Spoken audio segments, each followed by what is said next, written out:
ABN Radhakrishna రాసుకుంటూ వచ్చిన ఏమని, రేవంత్ రెడ్డి పాలన పైన తీవ్రమైనటువంటి వ్యతిరేకత మొదలైందని చెప్పి ఒక విషయాన్ని బయట పెట్టిండు. అది ఇవాళ బయట పెడుతున్నాడు. రేవంత్ రెడ్డి ముఖ్యమంత్రి అయిన తర్వాత 6 నెలలకే వ్యతిరేకత వచ్చింది.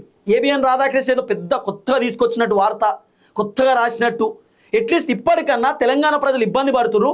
తెలంగాణ ప్రజలకు కాంగ్రెస్ ప్రభుత్వం ఇప్పటిదాకా ఏ పని చక్కగా చేయలేదు, 6 గ్యారెంటీలు చక్కగా కాలేదు, 420 హామీలు చక్కగా కాలేదు, రేవంత్ రెడ్డి ప్రభుత్వం ప్రజలను మోసం చేసింది అనేటటువంటి విషయం ఇప్పటికన్నా ఏబిఎన్ రాధాకృష్ణకు తెలిసినందుకు సంతోషం. ఇప్పటికైనా సంతోషం ఇక ఏబిఎన్ రాధాకృష్ణకు అర్థమైనందుకు. ఇగో వాస్తవ పరిస్థితులను దాచిపెట్టి ప్రజలను మభ్యపెడితే వచ్చే ఎన్నికలలో రేవంత్ రెడ్డి ఓడిపోతారు. ఇది వాస్తవం చెప్తున్నాడు ఏబిఎన్ రాధాకృష్ణ. ఏం చెప్తున్నాడు? వాస్తవ పరిస్థితులను దాచిపెడితే, వాస్తవ పరిస్థితులు అంటే ఏంది?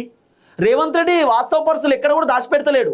ఓపెన్గా రేవంత్ రెడ్డి మాట్లాడుతున్నామని, తెలంగాణ ఆగమైపోయింది, దివాలా తీసింది, చిన్నాభిన్నం అయిపోయింది, అప్పుల కోసం పోతే అపాయింట్మెంట్ ఇస్తలేరు, అప్పు ఉడతలేదు, ఇక మాతోనే అయితలేదు, మేము ఏం చేసే పరిస్థితి లేదు, కేసీఆర్ అప్పులపాలు చేసిన తెలంగాణ అంతా అని చెప్పి రేవంత్ రెడ్డి ఓపెన్గా మాట్లాడుతున్నాడు. దీంట్లో దాపరికేమేమున్నది ఇంకా? మరి ఏబిఎన్ రాధాకృష్ణ వాస్తవ పరిస్థితులను దాచిపెట్టి ప్రజలను మభ్యపెడితే వచ్చే ఎన్నికలలో రేవంత్ రెడ్డి ఓడిపోతారంటే, నాకు తెలిసి రేవంత్ రెడ్డి 6 గ్యారెంటీలు ఇంకా ఇస్తాం, 420 హామీలు ఇస్తాం, ఇంకా అభివృద్ధి చేస్తామని చెప్పి మభ్యపెడుతుండేమో అనిపిస్తుంది.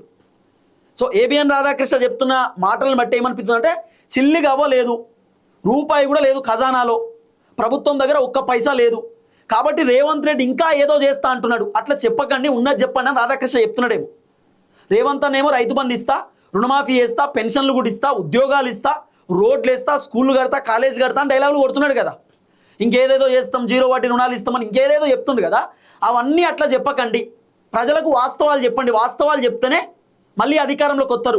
ఒకవేళ వాస్తవాలను దాచిపెట్టి అబద్ధాలు జనాలకు చెప్తే ఓడిపోతారని ఏబిఎన్ రాధాకృష్ణ చెప్తున్నాడు. మరి ఆ వాస్తవాలు ఏందో మరి చెప్పాలి సమాజానికి. ఆ వాస్తవాలు ఏందో మరి ఏబిఎన్ రాధాకృష్ణకే తెలుసు.